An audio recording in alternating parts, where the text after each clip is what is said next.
Welcome to The Last Breakfast. Please enjoy the video. In this video, I will explain how to play Undertale on clarinet. First, you need to find suitable sheet music.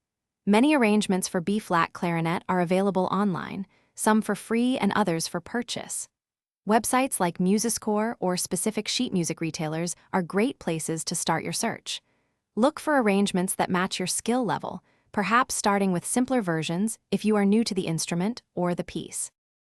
Next, understand your clarinet's unique characteristics. The B-flat clarinet is a transposing instrument, meaning a written C sounds like a B-flat. This transposition is a whole step lower than the written note. Your instrument has a wide range, typically spanning over 3 octaves, from a low E to a high C or D.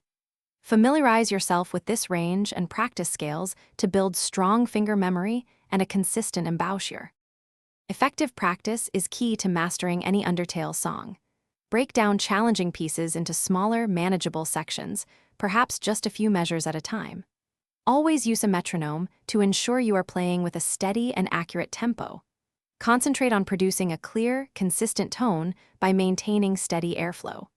Recording yourself can also be incredibly helpful, allowing you to objectively hear and improve your performance. Finally, let's talk about some popular Undertale songs. While Megalovania is a fan favorite, it is quite challenging. Consider starting with more melodic and slower pieces like Fallen Down or Home to build your skills. As you progress, you can tackle more complex arrangements. Remember, the goal is to enjoy the music and the process of learning. With consistent practice, you will be playing your favorite Undertale tunes in no time. Thanks for watching. If this was helpful, leave a like and consider subscribing. See you next time.